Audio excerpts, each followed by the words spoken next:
A single father fixes a stranger's broken car on the side of the road. His little daughter insists they help. But when the elegant woman turns around, he freezes.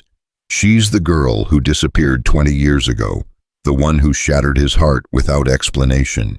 She doesn't recognize him, not yet, but when his 7-year-old daughter looks up at her with knowing eyes and whispers, "You look sad just like Daddy," the impossible truth begins to unravel.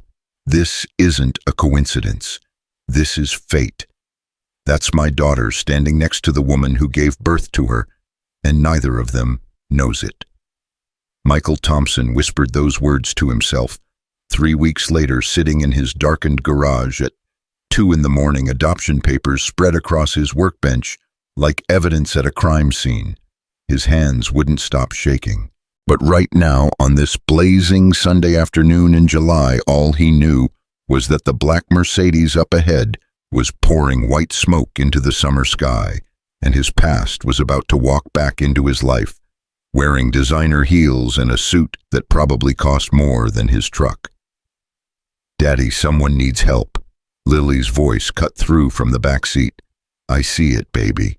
We should stop." Michael kept driving. They were already 20 minutes late for the lake. Someone else would help. Someone always did. "Daddy!" Lily unbuckled her seatbelt. "We're passing right by." "Lily, sit down. Mommy said good people help. You said Mommy was always right."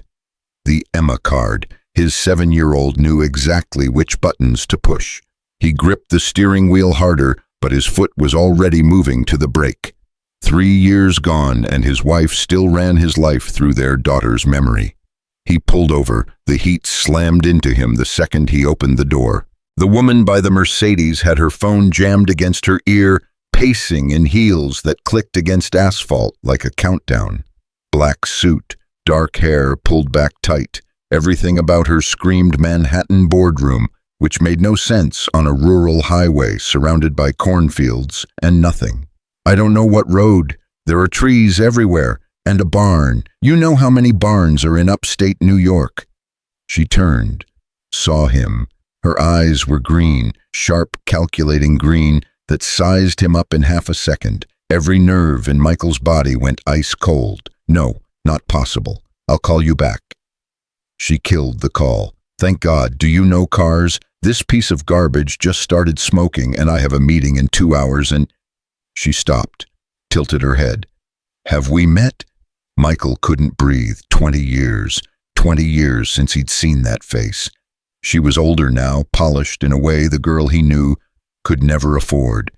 But it was her, the slope of her nose, the way she stood with her weight on her left foot, the tiny scar above her right eyebrow from when they were 14 and she fell off his bike.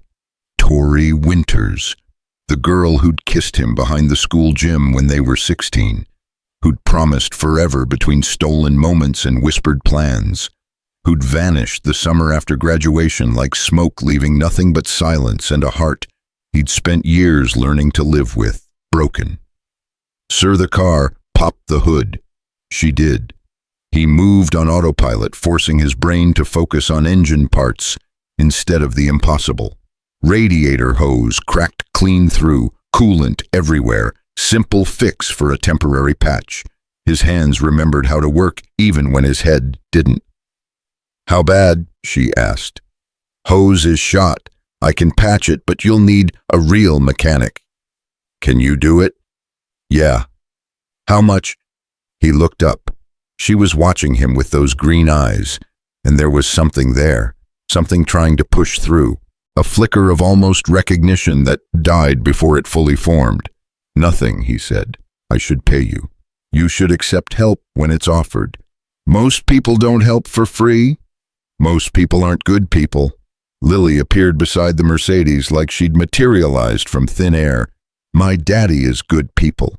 Victoria's gaze dropped to the little girl, and Michael watched something crack in her expression. Not break, crack, like the first split in ice before it shatters. She crouched down fast, too fast. Her hand went out like she wanted to touch Lily's face, then stopped midair like she'd caught herself doing something forbidden. "What's your name, sweetheart?" Lily Grace Thompson. I'm 7 3/4. What's yours? Victoria Sterling. That's fancy. I suppose it is.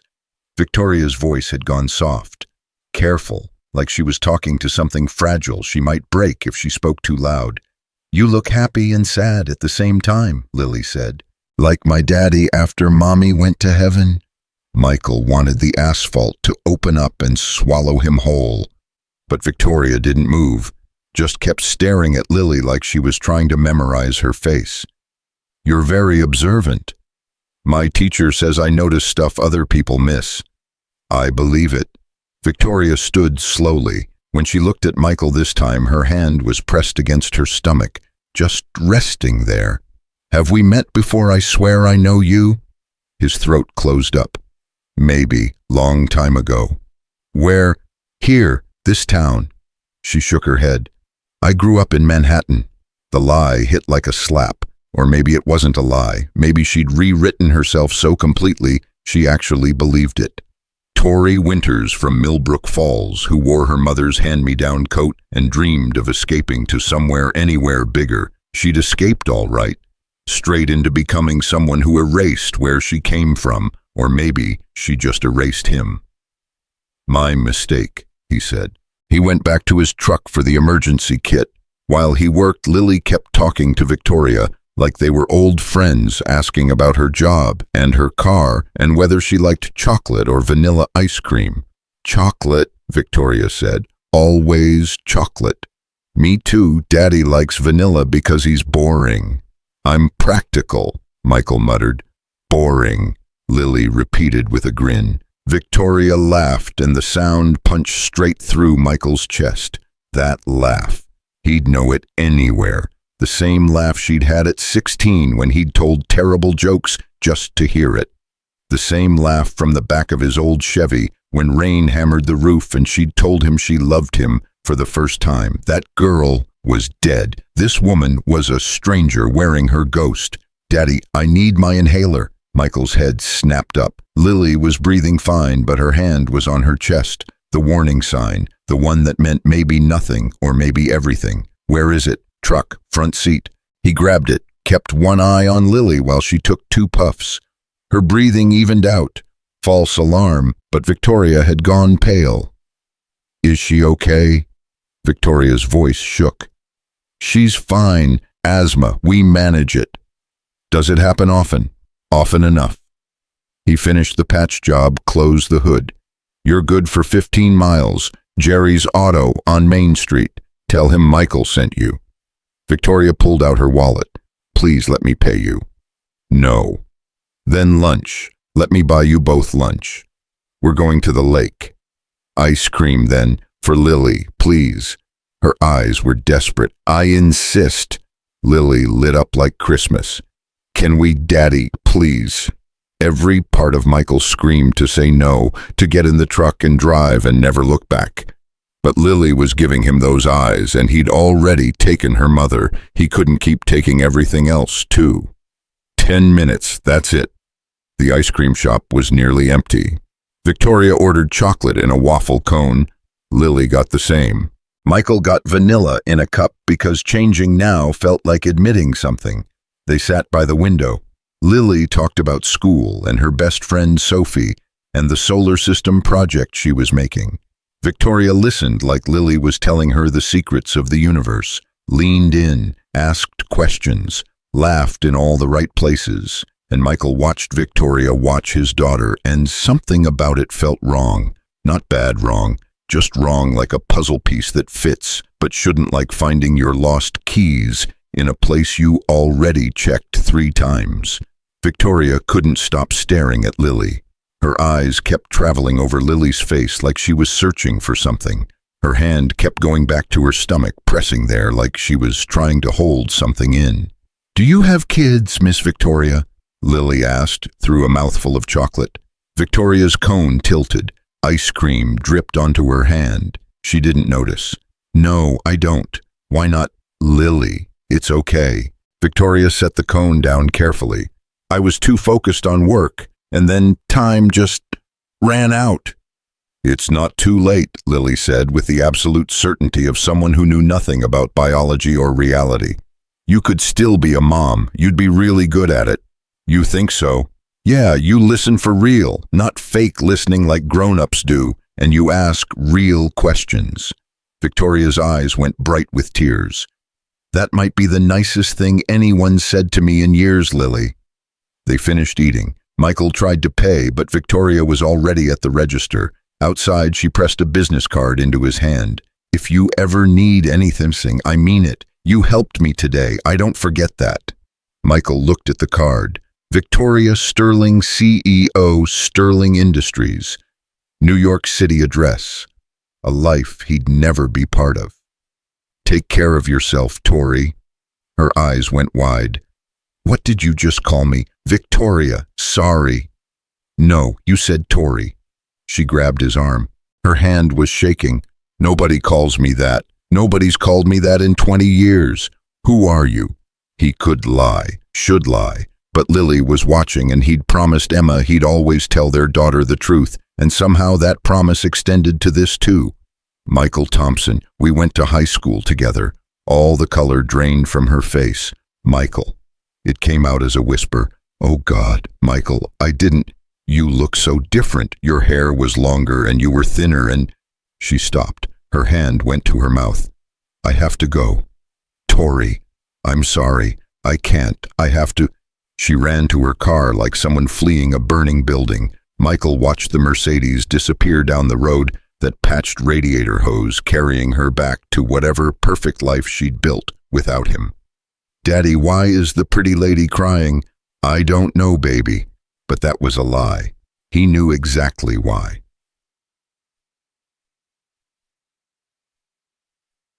That night, Michael couldn't sleep. He lay in bed staring at the ceiling, that business card on his nightstand, like a live grenade. Victoria Sterling. She'd taken her father's name back. Richard Sterling, the man who'd forbidden their relationship, who'd sent her away the summer after graduation when he found out about them. She'd gone back to him, become exactly what he wanted. Rich, powerful, successful, and completely alone. Michael got up, checked on Lily. She was asleep, curled around her stuffed elephant, breathing steady and soft. He watched her in the nightlight's glow, this miracle who'd saved him after Emma died. The adoption had been Emma's dream. She'd wanted kids her whole life but couldn't have them. They'd waited 2 years on the list, jumped through every hoop, filled out every form, and then the call came. A baby girl, 3 days old, healthy, perfect, theirs. Emma had cried the whole drive home, holding Lily like she might disappear if she let go. Michael had driven 10 miles under the speed limit, terrified of everything. They'd had 4 good years. And then the cancer came. Emma fought for 18 months, lived long enough to see Lily start kindergarten, long enough to make Michael promise he'd tell Lily stories about her every night, long enough to whisper, "Take care of our girl," before the machines went quiet. And he had learned to braid hair and pack lunches and navigate parent-teacher conferences alone. Some days he felt like he was failing at both parents, but Lily never complained. She just loved him with that uncomplicated wholeness only kids possess. She was his whole world. Michael went back to his room, pulled the old shoebox from under the bed. Inside were letters, dozens of them. Letters he'd written to Tori those first months after she vanished. Letters he'd never sent because he didn't know where to send them. He opened the last one. August 14th, 20 years ago. Tori, I don't know if you'll ever read this. I don't know if you're okay or if you hate me or if I just don't matter anymore, but I need you to know I loved you. I still do. I'll wait as long as it takes. Just please come back. Or at least tell me why you left. Don't I deserve that much? Please, just tell me why. He'd never gotten an answer, and now, 20 years later, she'd walked back into his life through a broken radiator hose, and she hadn't even recognized him until he said her name. His phone buzzed. Unknown number. He almost didn't answer. Hello? Michael. Victoria's voice was shaking hard. I'm sorry. I know it's late. I got your number from directory assistance. I need to talk to you. I need to explain. You don't owe me anything. Yes, I do. I owe you everything. She took a breath that sounded like drowning. Can we meet tomorrow? I know you probably hate me, and you should, but please, I need to tell you what happened. I need you to understand why you left without a word, why you never called, why you let me think you were dead for 6 months, until someone said they saw you in New York. Silence. I'm sorry, she whispered. I'm so sorry, Michael. Every logical part of his brain screamed to hang up. She'd had 20 years to explain and never did. Some doors should stay closed, but Lily's voice echoed in his head. Good people help. My garage, tomorrow, 9 a.m. Thank you, Michael. She hung up. Michael sat in the dark, phone in hand, and wondered what the hell he'd just agreed to. Because the truth was, he'd spent 20 years trying to forget Victoria Winters. He'd built a life, loved a wife, raised a daughter, moved on, or thought he had. But one look at her today, one sound of that laugh, and he was 16 again. Felt that old ache, that old hope, that desperate love that never quite died, no matter how deep he buried it. He looked at the business card again, flipped it over. On the back, in handwriting he still recognized, she'd written something. I never forgot you. 4 words. 20 years too late. Michael put his head in his hands and tried to remember how to breathe. Then he did something he hadn't done in 3 years. He went to his office, unlocked the filing cabinet, and pulled out the adoption folder, the one Emma had kept perfectly organized. Birth certificates, court documents, medical records, and there in the back the original placement papers from Bright Beginnings Adoption Agency. Baby girl. Born February 15th, 2018. Birth mother sealed. Placement date February 18th, 2018. Michael's hands started shaking. He grabbed his phone, pulled up the calculator. Today was July 2025. Lily was 7.5, which meant she was born February 2018, which meant she was conceived May 2017, which was 8 years ago, not 7. No. Wait. He did the math again. And again. His brain wasn't working right. The numbers kept swimming. He pulled out his laptop, searched for a date calculator, entered February 15th, 2018, calculated back 40 weeks. Estimated conception May 2017. May 2017. 8 years ago. Michael's vision started to blur. He grabbed the edge of the desk. Tori had disappeared in June 2005. 20 years ago, not 8. This didn't make sense. The timeline didn't match. Lily couldn't be Tori's daughter. The math was wrong. He was spiraling, seeing connections that weren't there because Victoria Winters had walked back into his life and broken his brain all over again. But then he remembered something. The way Victoria had looked at Lily, the way her hand kept going to her stomach, the way she'd asked about the asthma with genuine terror in her voice, the way she'd stared at Lily like she was trying to memorize every detail, the way she'd said, I was too focused on work, and then time ran out. Not I chose work, not I didn't want kids. Time ran out. Michael picked up his phone, Googled Victoria Sterling, pages of results, Forbes articles, business profiles, conference photos. He clicked on images. Victoria in a power suit at a conference. Victoria shaking hands with politicians. Victoria cutting a ribbon at a new building. Victoria, all professional, all recent. He scrolled back, farther, looking for older photos. And then he found it, a Society page article from March 2018.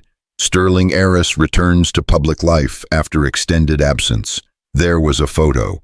Victoria at a charity gala, thinner than she was, now smiling for cameras, but her eyes looked dead.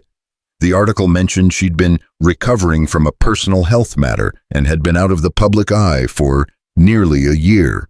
Michael's hands went cold. A year, May 2017 to March 2018. The exact timeline of Lily's birth. No, this was insane. He was connecting dots that didn't exist. Victoria was a CEO from Manhattan. Lily was adopted through an agency in Albany. There were probably thousands of babies born in February 2018, but his hands were already opening a new search tab. Typing Bright Beginnings Adoption Agency Albany. The website loaded. Professional, clean, connecting families since 1985. He clicked About Us. And there, in the Board of Directors section, was a name that made his blood freeze. Richard Sterling, board member and major donor since 2001. Victoria's father. Michael's phone slipped from his hand and clattered onto the desk. No, this couldn't be real. But even as his brain screamed denial, his heart knew the truth. Had known it the moment he saw Victoria crouch down to Lily's level. The moment her hand went to her stomach. The moment she looked at his daughter with eyes that held recognition she couldn't name. The girl from the smoke hadn't just come back. She'd been connected to him this whole time. Through the daughter neither of them knew they shared. Michael grabbed his keys. He needed air. Needed to drive. Needed to do anything but sit here with this information that was either the truth or the most elaborate coincidence in human history. But as he reached the door, his phone buzzed again. Victoria. He stared at the screen. His finger hovered over the decline button. Then he answered. I know, she said before he could speak. Her voice was wrecked. I know, Michael. I figured it out. The timeline, the age, the adoption agency. I know. Michael's legs gave out. He slid down the wall phone pressed to his ear. Say it, he whispered. I need to hear you say it. Victoria sobbed on the other end. When she spoke, her voice was broken into pieces. Lily is our daughter. Lily is the baby they took from me 20 years ago. Lily is ours. The world stopped. Everything stopped. And somewhere in the house, the daughter neither of them knew. They'd lost, slept peacefully dreaming of solar systems and ice cream and the pretty sad lady who needed friends. Michael didn't sleep. Couldn't. He sat on his kitchen floor until dawn, phone in one hand, that adoption folder in the other, while Victoria cried on the line until her voice gave out and the silence between them became its own language. What do we do? She finally whispered. It was almost 5 a.m. I don't know. Should we get a test DNA and tell Lily what exactly? His voice came out harder than intended. Hey, baby, remember that nice lady from yesterday? Turns out she might be your birth mother, and I had no idea because 20 years ago she disappeared. And oh, by the way, everything you know is a lie. Michael, she's 7. She just lost her mom 3 years ago. You think I'm going to drop this on her now? I wasn't suggesting. Then what are you suggesting, Tori? Because from where I'm sitting, you're the one who vanished. You're the one who gave up our baby. You're the one who... They took her from me. Victoria's voice broke completely. I didn't give her up. They took her. And I've spent every single day of the last 20 years wondering if she was okay, if she was loved, if she even existed, or if I imagined the whole thing because they made me believe I was crazy for wanting to keep her. Michael closed his eyes. Tell me all of it. So she did. The sun came up while Victoria Sterling, CEO of a multi-million-dollar company, sat in her Manhattan penthouse and told Michael Thompson, small-town mechanic, about the worst year of her life. About her father finding out she was pregnant at 18. About being shipped off to a wellness facility upstate that was really just a place where rich families hid their inconvenient daughters.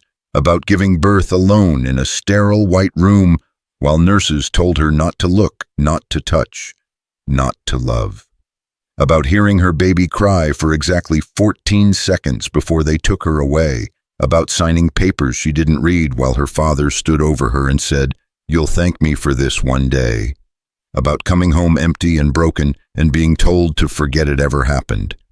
I tried, Victoria said. God, Michael, I tried to forget, went to college, built the company, became exactly what my father wanted, but I never forgot, not her, not you, not any of it. Why didn't you come back after you turned 18? After you had your own money, why didn't you find me? Because I thought you hated me. My father told me you knew, that you'd agreed it was for the best, that you'd already moved on. That's a lie. I know that now. But I was 18 and alone, and I believed him because believing anything else would have killed me. Michael pressed his palm against his forehead. The adoption agency. Your father's on the board. I found out tonight. Started digging the second I hung up with you. He arranged everything, made sure the baby went somewhere he could control, somewhere he could monitor. He's known where she was this whole time. I think so. And never told you. Why would he? In his mind, he saved me from ruining my life. Michael wanted to put his fist through a wall. That son of a... He's dead, Victoria said quietly. Heart attack, 3 years ago. 3 years. The same year Emma died. The same year Michael became a single parent. The same year Victoria's last connection to their daughter's location died too. The universe had a sick sense of timing. I'm coming to your garage at 9 like we planned, Victoria said. We need to figure this out face to face. Yeah. Michael, does she seem happy, Lily? Is she happy? He looked toward Lily's room, could hear her soft breathing through the baby monitor he still kept, even though she was too old for it. Yeah, Tori, she's happy. Victoria sobbed once, sharp and quick. Good, that's good. She hung up. Michael sat there watching the sun climb higher until he heard Lily's feet padding down the hallway. Daddy, why are you on the floor? Just thinking, baby. About what? About how your whole life is about to change and you don't even know it yet. Pancakes, he said. I was thinking about pancakes. Lily grinned. With chocolate chips. Is there any other kind? At 8:50 Victoria's Mercedes pulled into the garage. Michael watched through the office window as she got out carrying 2 coffee cups and a white bakery bag. She'd changed clothes, wore jeans and a simple blue shirt, but her hands were shaking so hard the coffee nearly spilled. He met her at the door. Hi. Hi. They stood there like strangers who'd shared a bed 20 years ago and created a life neither of them got to keep. Where's Lily? Victoria asked. Friend's house, sleepover. I figured we should talk alone first. Relief and disappointment fought across her face. Right. Yes, that's smart. He led her to the office. She set down the coffee and pastries neither of them would touch. They sat on opposite sides of his desk, like this was a business meeting about the worst business in the world. I didn't sleep, Victoria said. Me neither. I kept thinking about all the moments I missed. First smile, first word, first steps. Her voice cracked. First day of school. Emma was there for all of it. Victoria flinched. Tell me about her, your wife. Why? Because she raised my daughter when I couldn't. Because I need to know Lily was loved. Michael leaned back in his chair. Emma was good. Really good. Better than I deserved. She wanted kids her whole life. When we found out she couldn't have them, it broke her. The adoption saved her. Saved us both, really. And when she died, ovarian cancer, 18 months from diagnosis to gone, Lily was 4. Victoria's hand covered her mouth. I'm so sorry. Don't be. Emma had 4 years with Lily. 4 years of being the mom she always wanted to be. Some people don't get that. The implication hung between them like smoke. Victoria stood, abruptly walked to the window. I don't know what I'm supposed to do here, Michael. I don't know what I want. Lily doesn't know me. Legally, she's yours. And even if the DNA matches, even if she is ours, what then? I'm not her mother. I'm just the woman who gave birth to her, who got her taken away, who spent 20 years not knowing if she was alive. I can't just waltz into her life and say, surprise, I'm your bio mom. That's insane. Yeah, it is. So what do we do? Michael looked at her straight on. We get proof first. DNA test. Make sure we're not building this whole thing on coincidence and math. And if it's positive, then we figure it out, slow, carefully, with Lily's well-being first. Victoria nodded.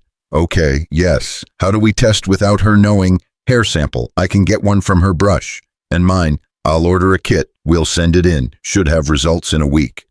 A week, Victoria laughed, but it came out broken. I've waited 20 years. What's one more week? Michael's phone buzzed. Sophie's mom. Hey, Lily's not feeling great, coughing a lot. Want to pick her up early? His stomach dropped. I have to go, Lily's having issues. Victoria went pale. What kind of issues? Asthma, probably. She gets like this sometimes. I need to. I'm coming with you. Tori, please. Her eyes were desperate. Please let me come. He shouldn't. Every rational part of his brain said, keep her away until they knew for sure. But the look on her face, the raw need, the 20 years of missing everything. Fine, but you stay in the car. They took his truck. Victoria sat rigid in the passenger seat, hands clenched in her lap. Is it bad, her asthma? Usually manageable, sometimes not. What triggers it?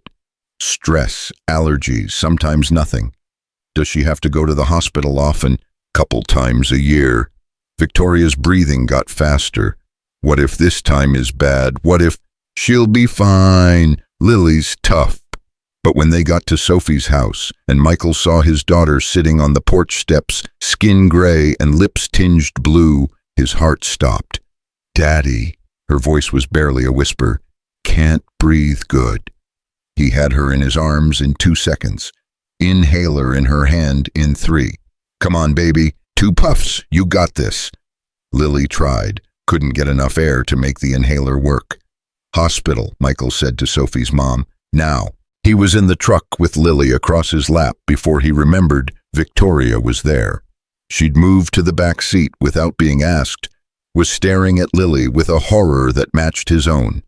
It's okay, sweetheart, Victoria said, her voice surprisingly steady. Your daddy's here. You're going to be fine. Lily's eyes found Victoria through the haze.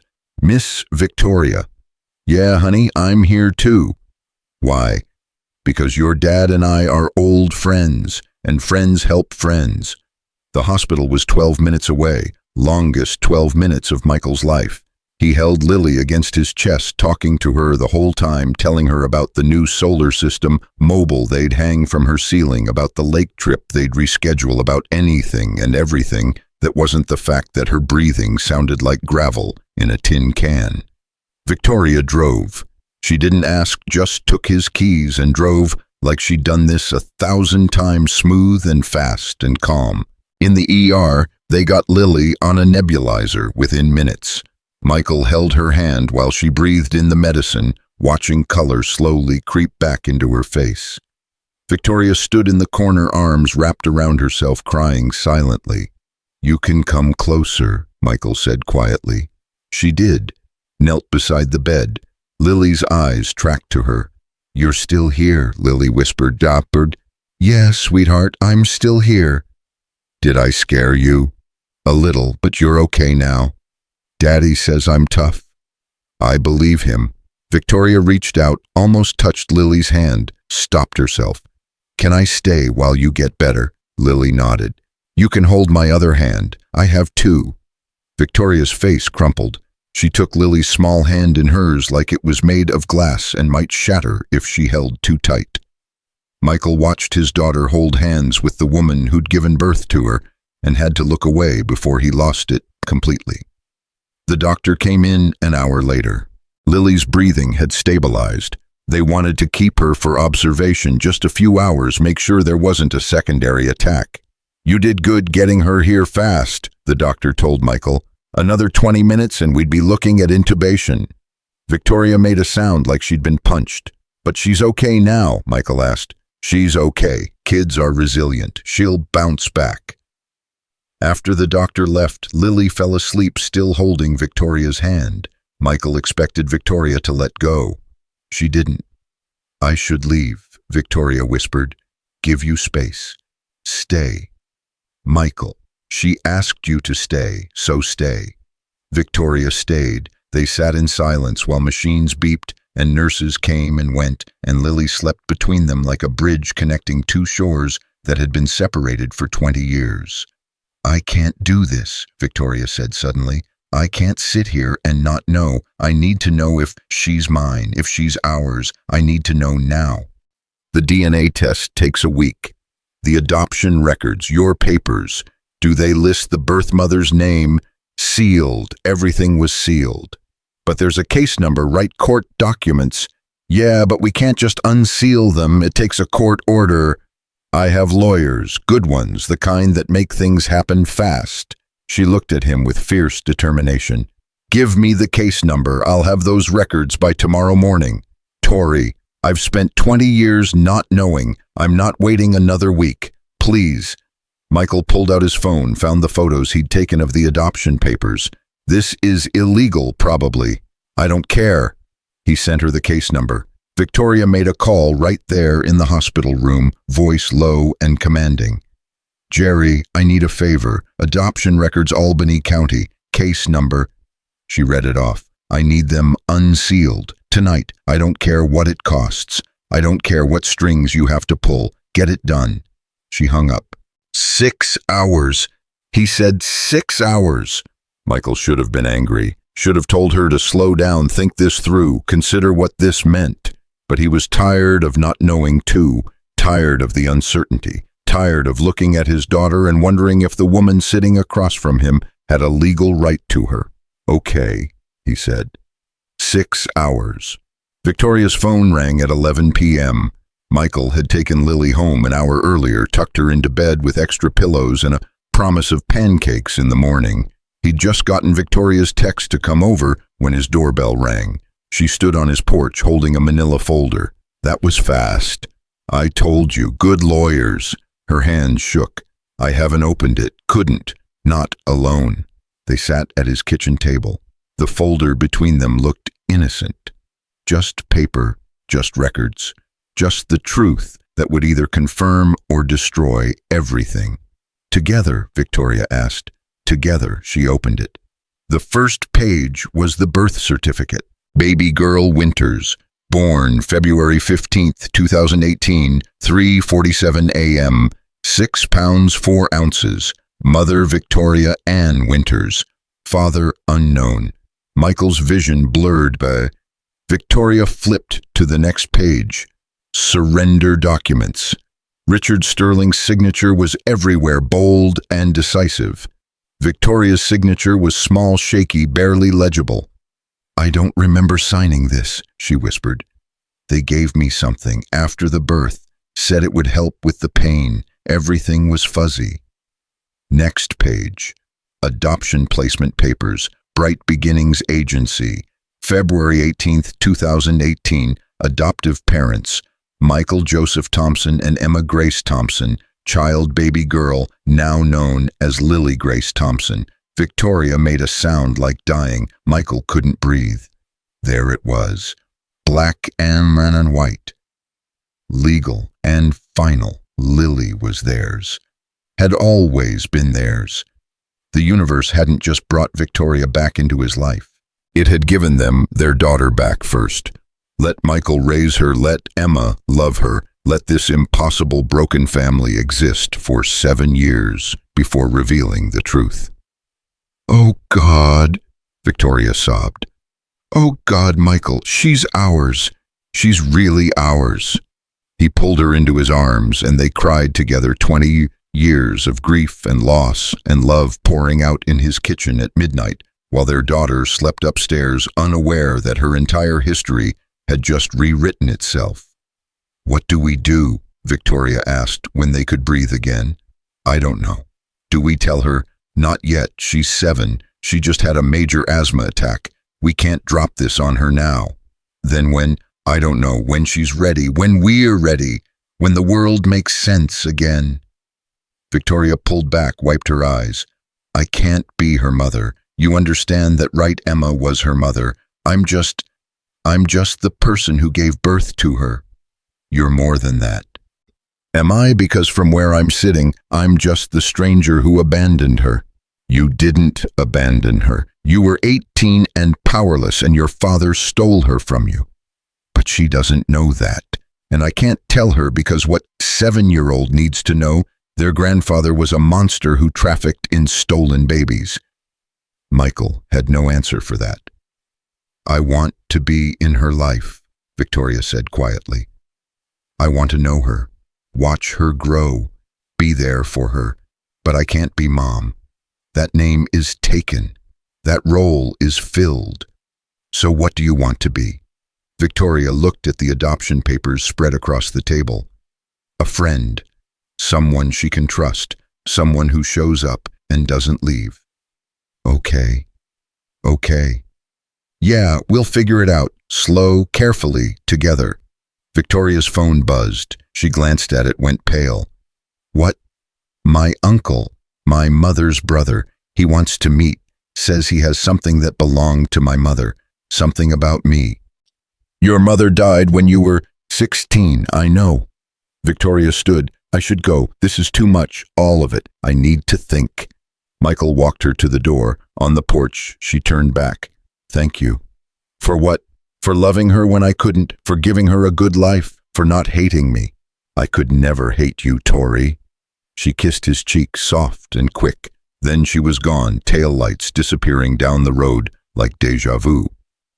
Michael went upstairs, checked on Lily. She was still asleep, chest rising and falling steady and strong. He sat on the edge of her bed, brushed hair from her face. Your mom found us, baby, he whispered. Your other mom, the one we didn't know about. And I have no idea what happens next, but I promise I'm going to figure it out. I'm going to keep you safe. I'm going to make sure you're loved, always. Lily stirred, smiled in her sleep, whispered something that sounded like Miss Victoria needs friends. Michael's heart broke open all over again, because Lily was right. Victoria did need friends, needed family, needed the daughter she'd lost and the life she'd been robbed of. And somehow, impossibly, they were going to find a way to give it to her. Victoria didn't sleep that night either. She sat in her penthouse overlooking the city adoption papers spread across her glass coffee table like pieces of a puzzle that finally made sense but hurt too much to look at. Her phone rang at 6 a.m. Miss Sterling, your uncle is here. He says it's urgent. She hadn't seen Robert Winters in 15 years. Not since her mother's funeral, when he'd tried to tell her something and her father had physically removed him from the service. She'd been too young then, too grief-stricken to fight back. But she wasn't young anymore. Send him up. Robert looked older, grayer, but his eyes were still kind, still her mother's eyes. He carried a worn leather bag that looked like it had survived a war. Victoria. He pulled her into a hug she didn't know she needed. God, you look just like her. Uncle Robert, I know I should have called first, but when I saw the news about you being upstate near Millbrook Falls, I knew you'd found him. Her blood went cold. Found who? Michael Thompson, the boy your mother told me about, the one you loved. He set the bag on her couch. Your mother gave me this before she died, made me promise not to give it to you until you were ready, until you'd found your way back. Back to what? To yourself, to the truth, to the daughter Richard stole from you. Victoria's legs gave out. She sat hard on the couch. How did you know? Your mother knew she was dying. The cancer was everywhere. She had maybe 3 weeks left when your father sent you away that summer. She begged him not to do it, begged him to let you keep the baby, to let you marry Michael. He told her if she interfered, he'd make sure she never saw you again. So she didn't interfere, but she did leave you this. He opened the bag. Inside were letters, dozens of them, all addressed to Victoria in her mother's handwriting, all sealed, all dated. She wrote you a letter every week for the last 3 months of her life, wrote down everything she wanted to tell you but couldn't, everything Richard wouldn't let her say. Victoria's hands shook as she picked up the first envelope. The date was August 2005, the month she'd given birth, the month her mother died, the month her entire world collapsed. Read them, Robert said gently. All of them. She wanted you to know the truth. About Richard, about the adoption, about everything. He kissed her forehead and left. Victoria sat alone with her mother's ghost and opened the first letter. My darling girl, if you're reading this, I'm gone and you're finally old enough to understand. I'm so sorry. I'm sorry I wasn't strong enough to fight your father. I'm sorry I let him take your baby. I'm sorry I died before I could help you, but I need you to know this wasn't your fault. None of it. Your father is a monster. He always has been. and the worst thing I ever did was stay with him instead of running with you when I had the chance. The baby is a girl. I saw her just once, before Richard sent her away. She's beautiful. She has your nose. And I think she has Michael's eyes, though I only met that boy once, and your father made sure it never happened again. I tried to find out where she went, tried to bribe the agency workers, the nurses, anyone who would talk, but Richard had them all paid off, threatened, silenced. The only thing I know is she went to a good family, a couple who wanted her desperately, a couple Richard vetted personally to make sure they'd never know the truth. I'm telling you this now because you need to know you didn't fail her, you didn't abandon her, you were a child and your father used his power to destroy you, but you survived. And one day, when you're strong enough, you'll find her, you'll find Michael, and you'll build the life you were meant to have. Be brave, my love, be braver than I was. Run toward the life you deserve, not away from it, and know that I loved you more than anything in this world. Always, Mom, Victoria. Read all 42 letters, read about her mother's regrets and hopes and desperate attempts to protect her from a distance. Read about how Richard had threatened to institutionalize Victoria permanently if her mother interfered. Read about her mother's plans to divorce Richard and run away with Victoria after the baby was born, plans that died when the cancer spread too fast. By the time she finished, the sun was high and her face was soaked, and her phone was ringing. Michael. Hey, she managed. You okay? You sound... I'm fine. My uncle brought me letters from my mother. She knew everything. Silence. She tried to help, Victoria continued, tried to find where Lily went, but my father blocked her at every turn. Tori, I'm coming up today. I need to see Lily. I need to start figuring out how to do this. She's asking about you. Victoria's heart stopped. What?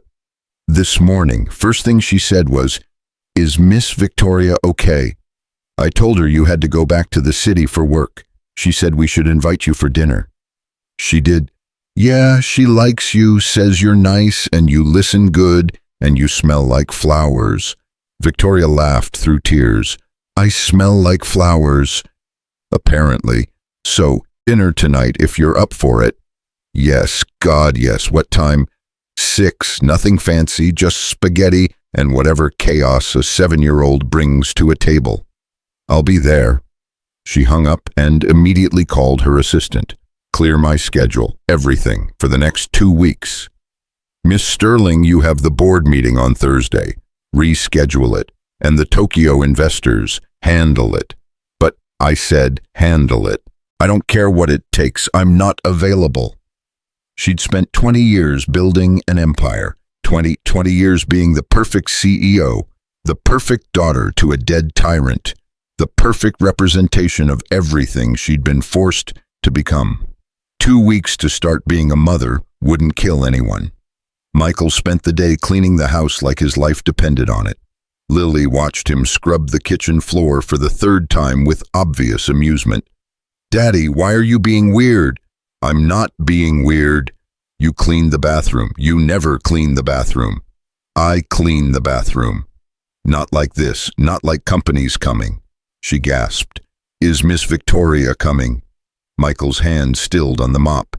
Yeah, baby, she is, for dinner, if that's okay with you. Lily jumped off the counter where she'd been swinging her legs. Really, she's really coming. Really. Can I show her my solar system project? Absolutely. And can we have the fancy plates? We don't have fancy plates. The ones Grandma gave us, the ones you never let me use. Emma's mother had given them china for their wedding. They'd used it exactly once. Michael couldn't remember the last time he'd even looked at those plates. Yeah, okay, the fancy plates.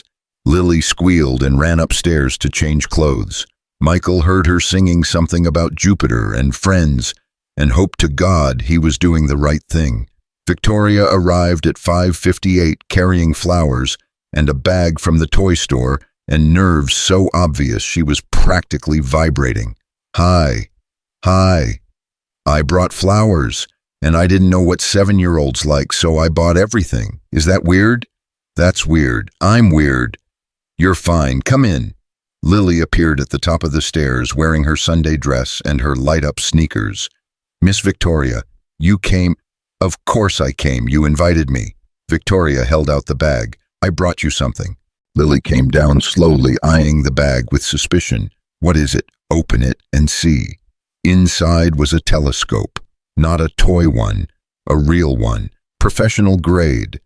Lily's eyes went huge. For me, your dad mentioned you're doing a solar system project. I thought you might like to see the real thing. This is the best present ever. Lily threw her arms around Victoria's waist. Thank you, thank you, thank you. Victoria froze. Her hands hovered over Lily's back like she was afraid to touch her, afraid she'd break something, afraid this wasn't real. Then slowly, carefully, she hugged back. Michael had to turn away. Dinner was chaos in the best way. Lily talked non-stop about school and her friends and her science project and the constellation mobile she was building. Victoria listened like Lily was explaining the secrets of the universe, asked questions, laughed in all the right places. And then Sophie said that Pluto isn't a planet anymore, but I said it still counts because it's still there, even if scientists change their minds. You can't just uninvite a planet.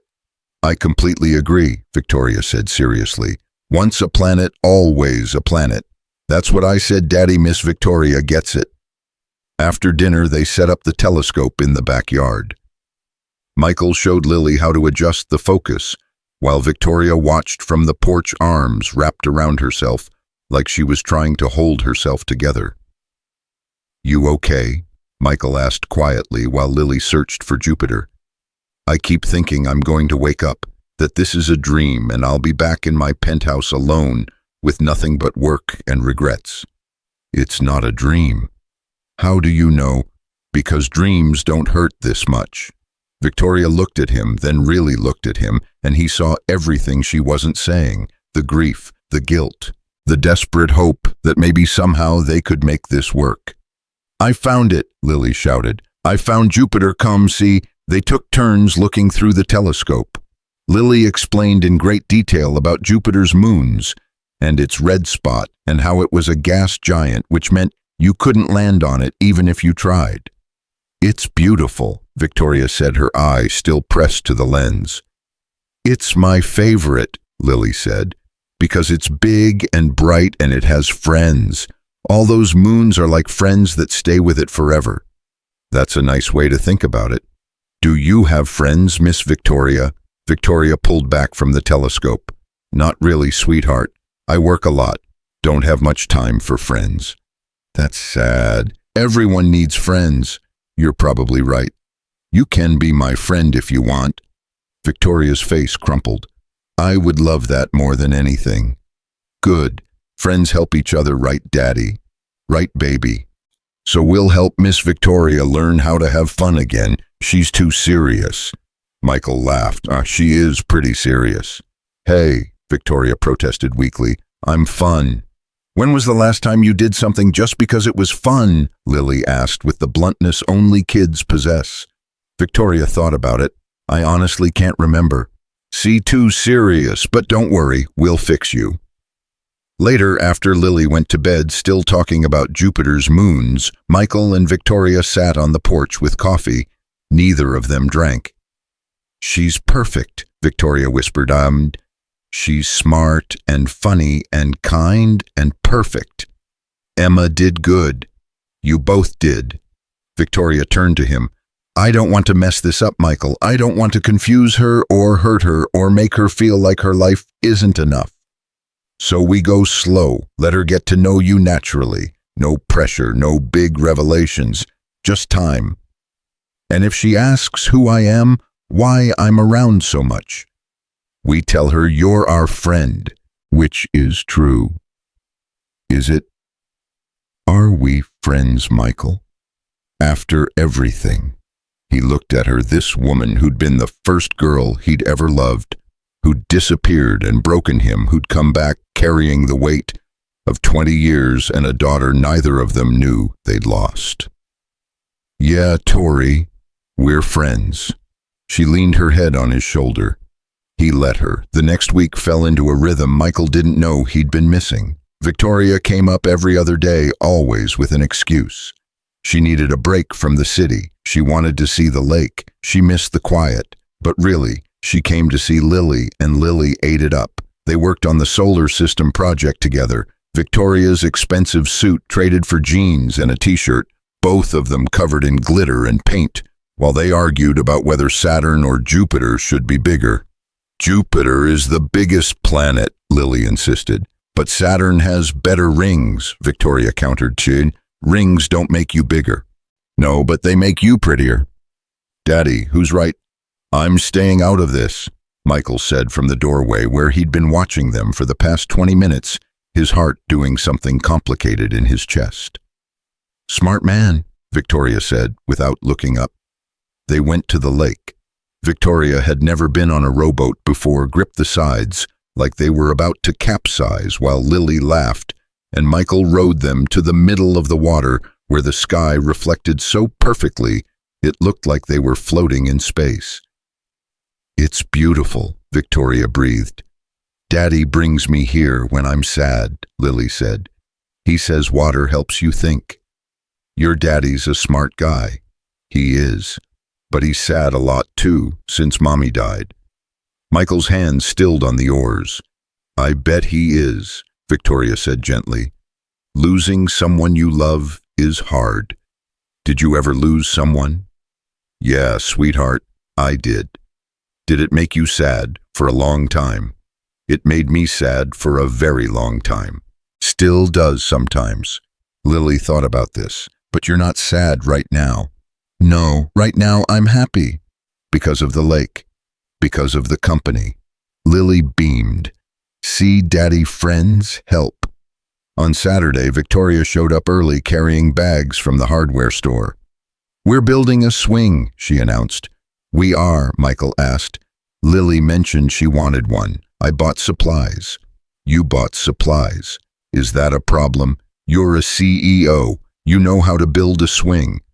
I watched YouTube videos. How hard can it be? It turned out very hard. The mouse spent 4 hours in the backyard.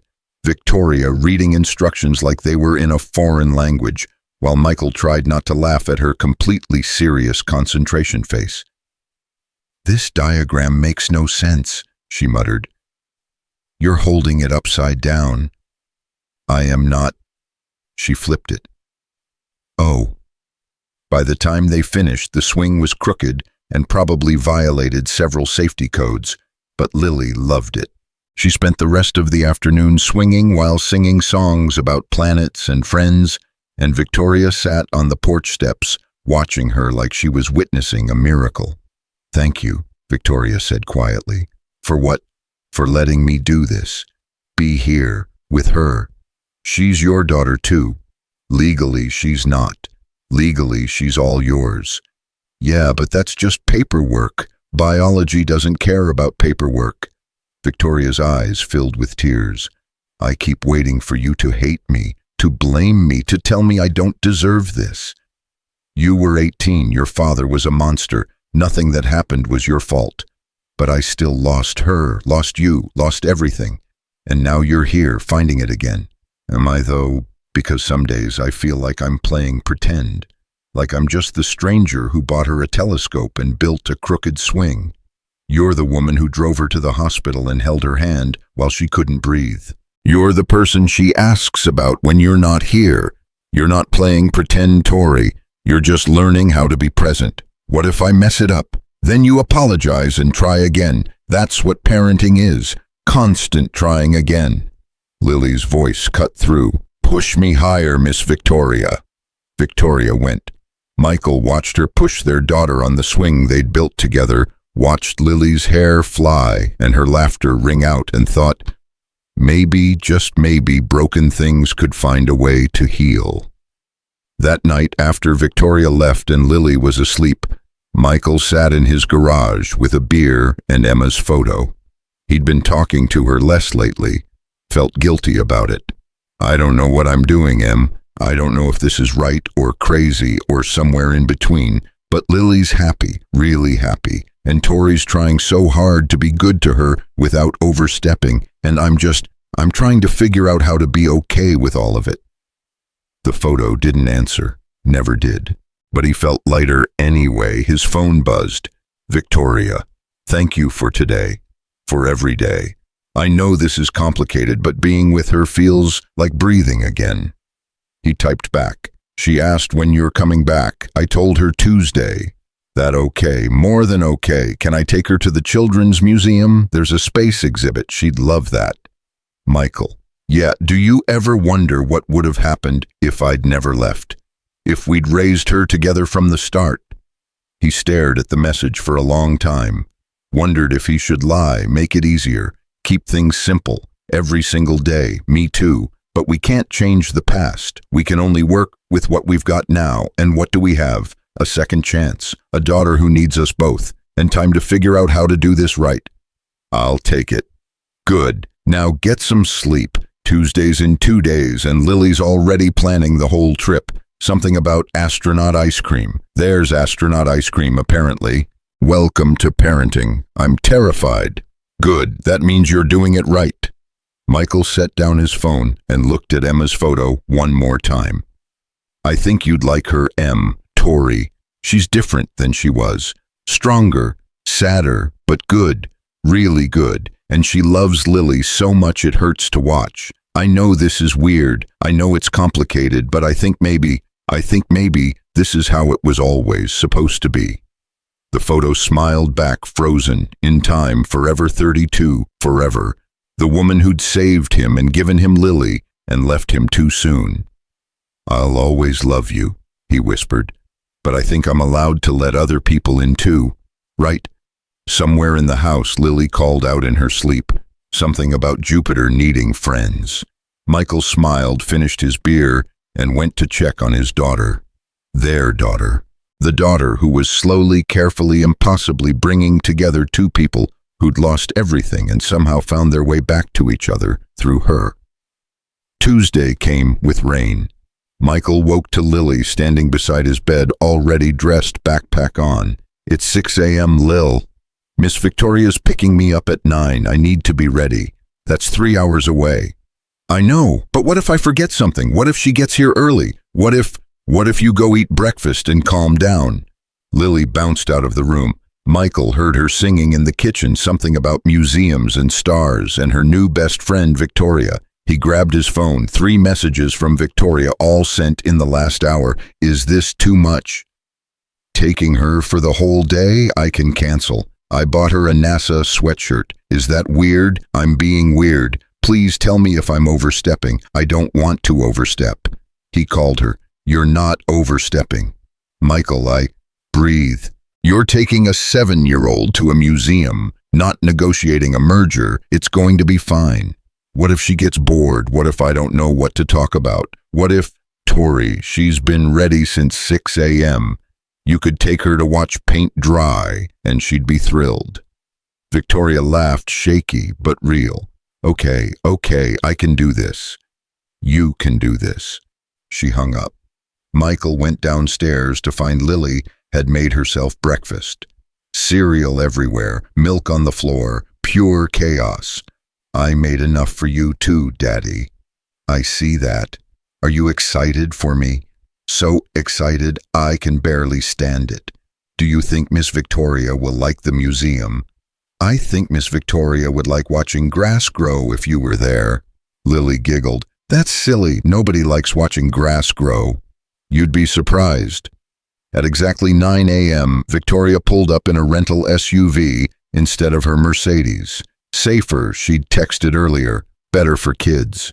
Michael watched her get out, smooth her hands down her jeans 3 times, take a breath and walk to the door. She knocked. Lily answered before Michael could move. "You're here, you're really here." "Of course I'm here, I promised, didn't I?" "Some people promise and don't come." Victoria knelt down. "I'm not some people. When I make a promise to you, I keep it, always." "Okay." Lily threw her arms around Victoria's neck. "I trust you." Michael watched Victoria close her eyes, hold his daughter like she was the most precious thing in the world. and he had to look away from the naked love on her face. "You two have fun," he managed. "Be good, Lily." "I'm always good." "That's debatable." "Daddy's funny, Miss Victoria. He thinks he's funnier than he is." "I'm definitely funnier than you think," Michael called after them. They were gone 3 seconds before the house felt too quiet. Michael tried to work, couldn't focus, tried to watch TV. Nothing held his interest. Finally, he gave up and drove to the cemetery.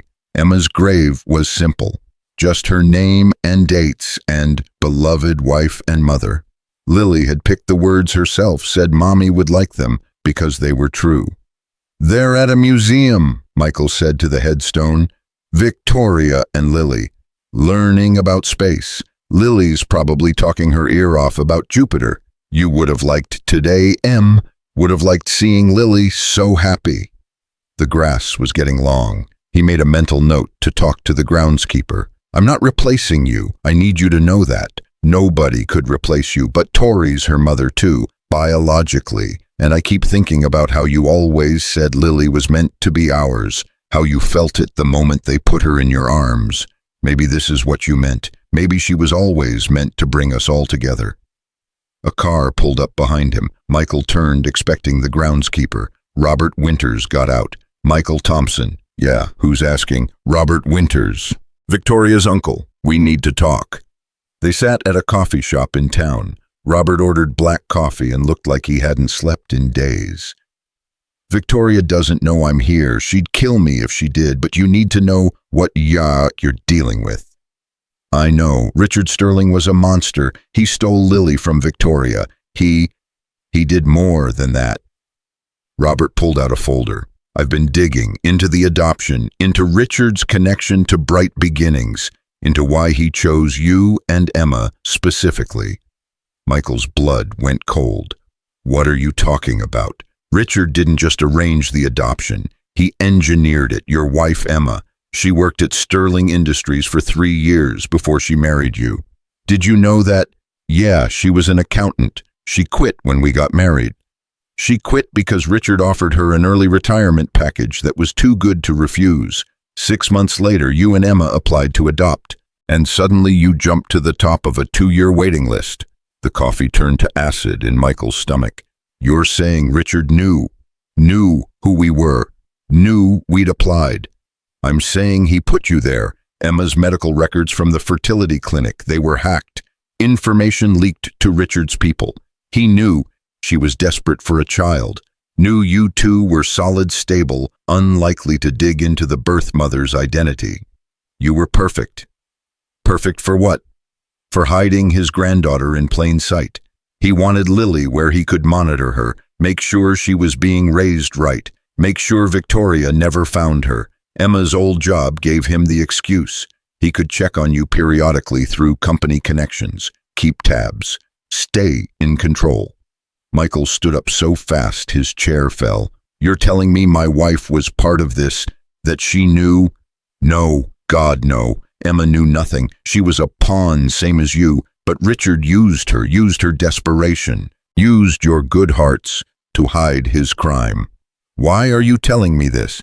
"Because Richard's lawyer just contacted me. Apparently Richard left instructions. If Victoria ever found out about Lily, if she ever tried to establish a relationship, the lawyer was to inform you that the adoption could be contested, that Richard's estate has rights as the biological grandfather, that they could sue for custody." The world tilted. "He's dead. He can't." "His estate can. His sister Helen is executor. She's just as bad as he was, maybe worse, and she's looking for a reason to destroy Victoria. Taking Lily would do it. Over my dead body." "That's what I hoped you'd say." Robert stood. "Don't tell Victoria. Not yet. She's finally happy. Let her have this moment. But be ready. Helen's going to make a move. And when she does, you'll need to fight." He left money on the table and walked out. Michael sat back down, head in his hands, while the coffee shop buzzed around him, and his entire world cracked open again. Meanwhile, Victoria and Lily were having the best day of both their lives. The museum was perfect. Lily dragged Victoria from exhibit to exhibit, explaining everything she already knew and asking 1,000 questions about everything she didn't. Victoria listened like Lily was teaching her the meaning of life. And this is the moon rock, an actual moon rock that astronauts brought back. Can you believe people walked on the moon?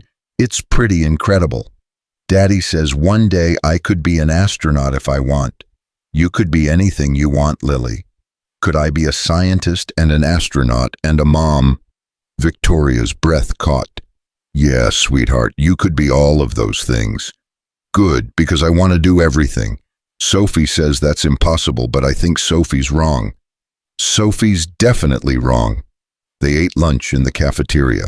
Lily ordered chicken nuggets shaped like dinosaurs and astronaut ice cream for dessert. Victoria got the same. Miss Victoria. Yeah. Can I ask you something? Always. Why don't you have a family, a husband, or kids or anything? Victoria set down her spoon carefully. I guess I just never found the right person, and then I got busy with work. Time kind of got away from me. That's sad. Sometimes, but I'm not sad today. Because you're with me. Because I'm with you. Lily smiled, took another bite of ice cream. You know what I think? What? I think you and Daddy should be friends. Like, real friends. He needs more friends. He's lonely sometimes, even though he doesn't say it. You're very perceptive. That's what everyone says. I notice stuff. Lily swung her legs under the table. Do you think you could be Daddy's friend, like how you're my friend? I'd like that very much. Good. Then it's settled. Lily announced it like she'd just solved world peace. We'll all be friends together. On the drive home, Lily fell asleep in the back seat, face pressed against the window. Victoria kept glancing in the rearview mirror, memorizing every detail. The way Lily's hair fell across her face, the small smile on her lips, the rise and fall of her chest, her daughter, her baby, the child she'd held for 14 seconds and thought she'd lost forever. Victoria's hands tightened on the wheel. She'd read every parenting book she could find in the last 2 weeks. Knew she should wake Lily before they got home, shouldn't let her sleep in the car, should follow all the rules. But she couldn't bring herself to disturb this moment. This peaceful, perfect moment where her daughter slept safely while Victoria drove her home. Home to Michael. Home to the life they'd built without her. Home to everything she'd missed and could never get back, but was desperately, impossibly grateful still existed. Michael was waiting on the porch when they pulled up. He looked wrecked. Victoria's stomach dropped. What's wrong? Nothing, everything. We need to talk. He saw Lily asleep. Later, after she's in bed. They woke Lily gently. She stumbled inside, still half asleep, talking about moon rocks and astronauts and how Miss Victoria was the best. Michael carried her upstairs while Victoria waited in the living room, anxiety eating her alive. When Michael came back down, his jaw was tight. My uncle came to see you, didn't he? Michael froze. How did you know? Because I know Robert. He can't help himself. What did he tell you? That your father engineered the whole adoption, that he chose Emma and me specifically, that he had a plan to hide Lily in plain sight. Victoria's face went white. I didn't know. Michael, I swear I didn't know any of that. I know you didn't. But it makes sense. It makes horrible, perfect sense. That's exactly what my father would do. Control everything, even from the grave. There's more, your Aunt Helen. She's threatening to contest the adoption, to sue for custody. Victoria swayed. Michael caught her. She can't. Legally, she has no standing. Richard signed away all rights when he surrendered Lily. Robert seems to think she'll try anyway. Use Richard's estate, his money, his connections. Then we fight her. We get lawyers. Victoria stopped, looked at Michael. Wait, you think I'm letting anyone take Lily after everything we've been through, after everything you've been through? Michael's voice was fierce. That's our daughter Tori, ours, and nobody's taking her from either of us. Victoria started crying, not sad crying, something else, something that looked like hope breaking through 20 years of grief. I don't deserve you, don't deserve this second chance. Yeah, well, you're stuck with us anyway. She kissed him, not planned, not thought through. just leaned in and kissed him like she was 18 again, and the world made sense, and they had forever. Michael kissed back. His hands came up to her face, gentle and careful and full of every year they'd lost. When they broke apart, both breathing hard, Victoria whispered, "I'm sorry, I shouldn't have. Don't apologize." But Emma would understand, would probably have pushed us together herself just to see what happened. He rested his forehead against hers. "I loved my wife. I'll always love my wife. But she's gone, and you're here, and I'm tired of pretending I don't still feel something for you." Michael, I'm not saying we rush into anything. I'm not saying we make this complicated for Lily, but I'm also not saying I want you to leave and never come back. So what do we do with that? We take it slow. We figure it out. We put Lily first. Always. But maybe, Victoria's hands were shaking, maybe we don't have to figure it out alone. No, we definitely don't. They stood there in Michael's living room, foreheads pressed together while their daughter slept upstairs, and the future stretched out uncertain and terrifying and full of possibility. The next morning, Lily woke up with a fever, not high, just enough to keep her home from school. Michael called in sick to work while Victoria canceled 2 meetings and drove up without being asked. "You didn't have to come," Michael said when she arrived with soup and medicine and worry written all over her face. "Yes, I did."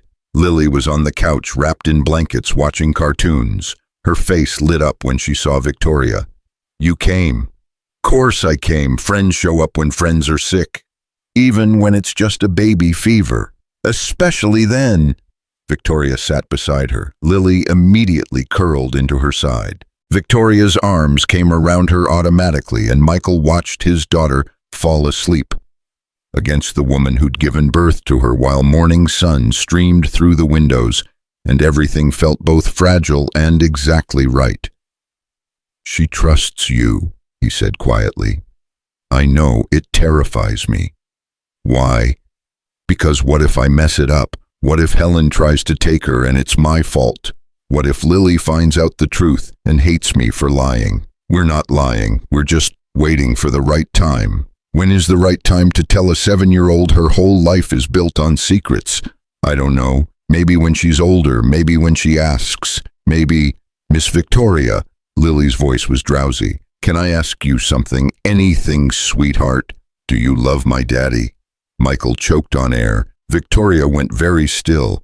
"Why would you ask that, Lily?" "Because you look at him the way Mommy used to, all soft and happy, and he looks at you the same way." Victoria's eyes met Michael's, over Lily's head. "Help me," her expression said. "Your daddy and I are old friends," Victoria said carefully. "We care about each other very much. But do you love him?" Yes, I do. I love your daddy. Is that okay?" Lily thought about it seriously. "Yeah, I think Mommy would like you. You're nice and you smell like flowers, and you're not afraid of spiders." "I'm terrified of spiders." "Oh, well, you fake it good." Victoria laughed through tears. "Thanks, kid." "And Daddy needs someone. He's lonely. I hear him sometimes at night talking to Mommy's picture, telling her about me, about work, about stuff. He needs someone real to talk to." Michael's throat closed. "Your daddy has you," Victoria said. "I know, but it's different. Kids can't fix everything. Sometimes grown-ups need other grown-ups." Lily yawned. "So if you love him and he loves you, that's good. That means nobody's lonely." She fell back asleep. Victoria and Michael sat frozen while their daughter's words settled over them like truth they'd been avoiding. "She's 7, Michael finally said. "How is she 7 and that wise?" "I have no idea, but I think we just got permission from the most important person in our lives. To what date fall in love playhouse while we figure out how to tell her we're her actual parents. Maybe all of it, maybe none of it. Maybe we just see what happens and trust that Lily will let us know if we're messing up." Michael reached across, took Victoria's hand. She laced their fingers together. "Okay," he said. "We try, we see what happens. We take it one day at a time and we don't make promises we can't keep." "Agreed." And if Helen makes her move, we fight together as a team, as Lily's parents, both of us. Both of us, Michael repeated. Outside, a car pulled up. Robert Winters again. He looked grim. Michael went to the door. What now? Helen filed papers this morning. She's suing for custody. Claims Richard's estate has grandparental rights. Claims you and Victoria are unfit parents conducting an inappropriate relationship that's harmful to the child. That's insane. That's Helen. She's got 3 lawyers and unlimited money and a vendetta against Victoria that goes back decades. Robert handed Michael a folder. You've been served. Court dates in 3 weeks. Get a lawyer, a good one. This is going to get ugly. He left. Michael stood holding the papers while rage and fear fought for control. Victoria appeared behind him. She'd heard everything. We'll fight, she said. Her voice was steel. Whatever it takes, however long it takes, Lily's ours, and nobody's taking her away. Michael turned, looked at this woman who'd been a ghost for 20 years, and was now standing beside him, ready to go to war for their daughter. Together, he said. Together, she agreed. And somewhere in the living room, Lily slept peacefully, unaware that the life she knew was about to be tested in ways none of them could predict. But for now, in this moment, she was safe. She was loved. She was theirs. And that would have to be enough. The lawyer's office smelled like expensive leather and desperation. Michael sat on one side of Victoria Robert on the other, while a woman named Sarah Chen read through Helen's filing with a face that gave nothing away. This is bad, she finally said. How bad? Victoria asked. Helen's claiming that Richard had an ongoing relationship with Lily through Michael's wife Emma's employment connection, that he was essentially a grandfather figure who maintained interest in the child's welfare. She's arguing that gives the estate standing to challenge the adoption terms. That's a lie. Richard never met Lily, never even knew where she was until... Victoria stopped. Did he know? Did my father actually know where she was this whole time? Sarah flipped through papers. According to these documents, Richard made regular donations to Bright Beginnings, specifically earmarked for family placement monitoring. There are quarterly reports dating back 7 years detailing Lily's health education and general welfare. Michael felt sick. He was spying on us, on my daughter, on his granddaughter, according to Helen's argument. And now she wants to honor his wishes by ensuring Lily is raised in the Sterling family. Over my dead body, Victoria said. That might be what it takes. Sarah looked at them both. Helen has unlimited resources. She's hired the best family law team in the state. They're going to paint you as unstable, Michael, as an unfit single parent, and your relationship as inappropriate and harmful to the child. Our relationship is none of their business. Actually, it is. You're the birth mother who gave up rights. He's the adoptive father. You're both suddenly in a romantic relationship 7 years later with the child in the middle. They're going to argue you're confusing her, using her, recreating a family that legally shouldn't exist. But we didn't know, Michael said. We didn't know Lily was ours when Victoria came back. Can you prove the roadside car breakdown wasn't staged? That Victoria's sudden interest in Lily is coincidental? Victoria's face went white. You think they'll claim I knew all along, that I tracked them down deliberately? I think they'll claim whatever wins them custody. And right now they have a compelling narrative about a wealthy family trying to reclaim a child who was improperly adopted. The adoption wasn't improper. Richard arranged it. Legally. Through coercion and manipulation of a teenage mother, if we argue that we open the door to invalidating the entire adoption, which means Lily goes into state custody until it's sorted out. The room went silent. So what do we do? Michael asked. Sarah leaned forward. We fight on 2 fronts. First, we prove Michael is an excellent father and Lily is thriving in his care. Second, we prove Helen has no real relationship with the child and her interest is purely vindictive. And Victoria, Michael asked. Victoria is the wild card. We can position her as a family friend providing support, or we can tell the truth. Absolutely not, Victoria said immediately. We're not telling Lily in a courtroom. We're not making her testify about parents she doesn't know she has. She's 7 years old. Then we keep it simple. Victoria is Michael's friend, a positive influence. Nothing more until after we win. And if we don't win, Michael's voice was barely a whisper, then you lose custody, and Helen gets Lily, and you'll spend years fighting to get her back. They left the lawyer's office in silence. Robert went home. Victoria and Michael sat in his truck in the parking lot while rain hammered the windshield. I can leave, Victoria said. I can go back to New York, disappear, give them nothing to use against you. No. Michael, if I'm the problem, you're not the problem. Helen's the problem. Richard's the problem. The whole damn Sterling family is the problem. He gripped the steering wheel. But you're not leaving. We're in this together. What if Lily gets hurt?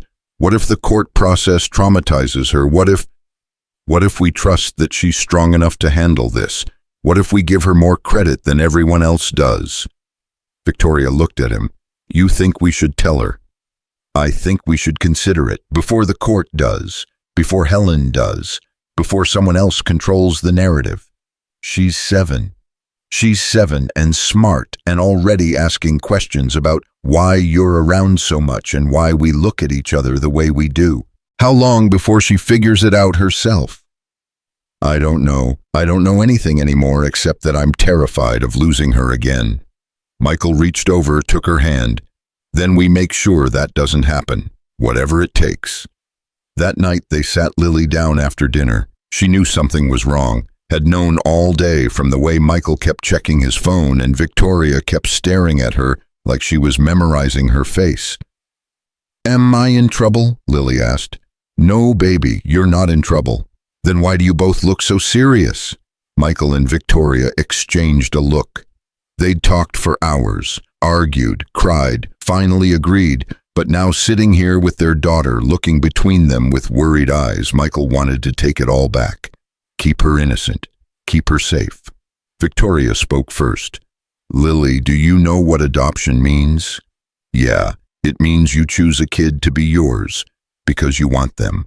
That's what Mommy used to say. She said she chose me because I was perfect. Your mommy was right. She did choose you. So did your daddy. But there's something else about adoption you should know. Lily's eyes got wide. Am I going back? Is someone taking me away? No, Michael said firmly. Nobody's taking you anywhere. But there are some people who want to, some not very nice people, and we need to explain why. Okay, Victoria took a breath. When babies are adopted, they have two kinds of parents. The parents who raise them like your daddy and your mommy Emma, and the parents who gave birth to them. Do you understand? I think so, like my friend Marcus. He's adopted and he knows his first mom. She sends him birthday cards. Exactly like that. Well, sweetheart, I need to tell you something important. Something that might be confusing or scary or maybe even a little bit exciting. But I need you to know it's true and it doesn't change anything about who you are or how much you're loved. And Lily looked between them. What is it? I'm your birth mother, Lily. I'm the person who gave birth to you 7 years ago. The kitchen went silent. Lily stared at Victoria, then at Michael, then back at Victoria. You're my first mom. Yes. And you didn't know. When we met on the road, you didn't know I was yours. No, baby, I didn't know, not until later, not until your daddy and I figured out the timeline and the adoption papers and all the pieces that didn't make sense. But you know now. I know now. And Daddy, did he know? Michael shook his head. I didn't know either, Lil. Your mom and I knew each other a long time ago, before you were born, but then we lost touch, and when you came to us through the adoption, we had no idea you were ours. Not until Miss Victoria came back. Lily processed this. Her face went through a dozen emotions. Confusion, surprise, something that looked like anger, then something that looked like wonder. So you're my mom. Not my adopted mom, my real mom. Your Emma was your real mom, Victoria said quickly. She raised you, loved you, was there for everything. I just gave birth to you. That's different. But you wanted me right. When I was born, Victoria's face crumpled. More than anything. But I was very young, and my father was very mean, and he took you away before I could fight for you. I've thought about you every single day since then, wondered if you were okay, if you were happy, if you even existed, or if I dreamed you. I'm real. I exist. I know that now, and it's the best thing that's ever happened to me. Lily stood up, walked to Victoria, looked her straight in the eyes. Are you going to leave again? Never, I promise you, never. What about the mean people Daddy mentioned, the ones who want to take me? They can't have you. We won't let them. Is that why you're telling me this, because of court stuff? Michael leaned forward. How do you know about court stuff? I'm 7, not stupid. I heard you talking to the lawyer lady, and I know that mean people sometimes try to take kids in court. She crossed her arms. But I don't want to go with them. I want to stay with Daddy, and I want Miss Victoria to stay too. That's what we're fighting for, baby. Then I'll fight too. I'll tell the judge I want to stay, that you're both good, and I'm happy, and nobody should take me away. Victoria pulled Lily into her arms. You're so brave, so incredibly brave. I'm not brave, I'm just smart enough to know when I've got good people. Lily pulled back. Can I ask you something? Anything. If you're my birth mom and Daddy's my dad, does that mean you two used to love each other, like for real love? Michael and Victoria looked at each other. Yeah, Michael said. We did, a long time ago. Do you still? That's complicated, Lil. Why, you either do or you don't. We're figuring it out, Victoria said. Taking it slow, making sure we don't mess anything up for you. Lily rolled her eyes. Grown-ups make everything so complicated. You love each other, I can tell. So just be together, it's not that hard. You make it sound easy. Because it is easy. You're both here, you both love me, you love each other, everything else is just noise. She yawned. Can I go to bed now? This has been a very big day and I'm tired. They tucked her in together. Victoria sat on one side of the bed, Michael on the other. Lily looked between them with sleepy satisfaction. This is nice, she murmured, having both of you here. Yeah, baby, it is. Daddy, Miss Victoria. Yeah, I'm glad it's you. My birth mom, I'm really glad. Victoria had to leave the room. Michael heard her crying in the hallway. He kissed Lily's forehead. You did good tonight, Lil. Real good. I know, I'm very mature for my age. You really are. Daddy, will we win in court? We're going to try our hardest. That's not a yes. No, it's not, but it's the best I can do. Okay, then we'll just have to be brave together. She fell asleep holding both their hands. The next 3 weeks were a blur. Meetings with lawyers, depositions, character witnesses, Michael's friends and neighbors lined up to testify about what a good father he was. Victoria's employees spoke about her integrity. Robert provided documentation of Richard's manipulation and abuse.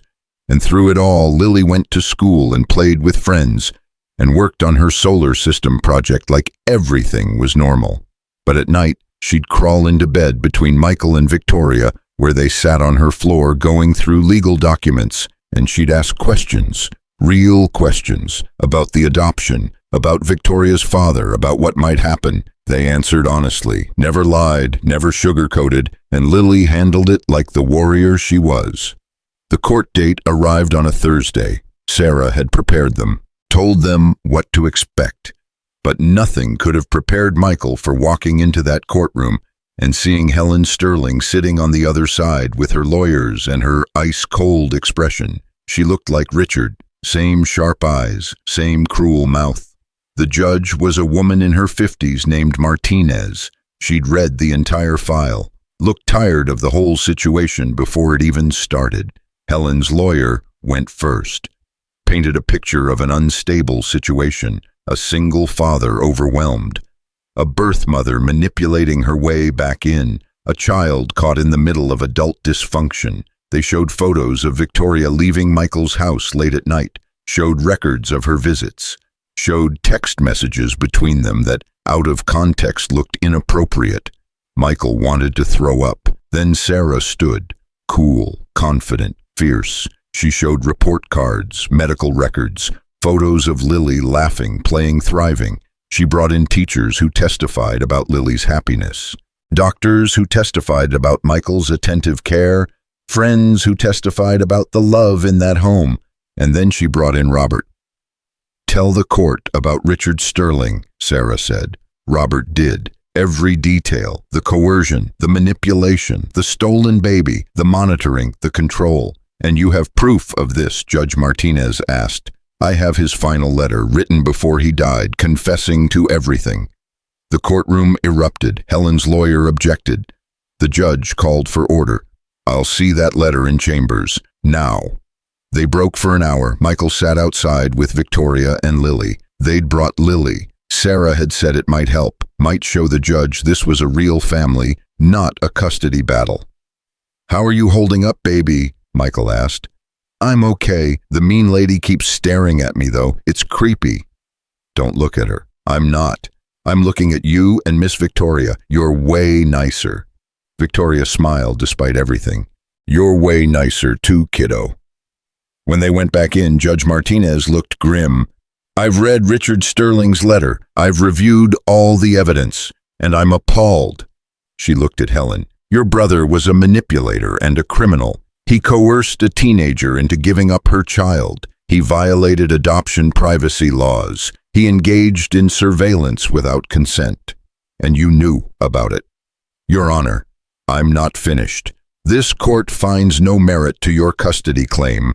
Lily Grace Thompson will remain with her legal father, Michael Thompson. Furthermore, if Victoria Sterling wishes to pursue legal recognition as a birth parent with visitation rights, this court will support that process." Helen stood. "This isn't over. I'll appeal. You'll do nothing, or I'll hold you in contempt." Judge Martinez looked at Michael and Victoria. "Go home. Take care of your daughter, and maybe consider therapy for all of you. You've been through trauma that needs processing." And they walked out in a daze. In the hallway, Lily whooped and hugged them both. "We won, we won." "Yeah, baby, we won." Helen passed them on the way out. She stopped, looked at Victoria with pure hatred. "You think you've won. You've won nothing. She'll never really be yours. She'll always know you gave her away." Lily stepped forward before anyone could stop her. "She didn't give me away. Your mean brother stole me. There's a difference, and I know exactly who my family is. They're right here, and you're not part of it." She took Michael's hand, took Victoria's hand, and walked between them out of the courthouse into sunshine. That night they celebrated with pizza and ice cream. Lily told the whole story to Sophie over the phone, making it sound like an action movie. Michael and Victoria sat on the porch while Lily played in the yard, just breathing. "I can't believe it's over," Victoria said. "It's not over. It's just beginning." "What do you mean?" "I mean now we get to figure out how to actually be a family, without the threat hanging over us, without the secrets. Just us." "That terrifies me." "Me too." They watched Lily chase fireflies. She caught one in her hands, brought it over to show them. "Look, I caught a star. That's beautiful, baby. We should make a wish. That's what you do with stars." "Okay, what are you wishing for?" Lily thought about it seriously. "I wish for us to always be together, all three of us, like a real family." She released the firefly. It flew up toward the darkening sky, blinking its light. "I think your wish is going to come true," Victoria whispered, humbugged. Later, much later, after Lily was asleep and the house was quiet, Michael found Victoria in the garage looking at the solar system project. "She finished it today," he said, "before court, said she wanted it done no matter what happened. It's beautiful." The planets hung from fishing line, each one painted carefully.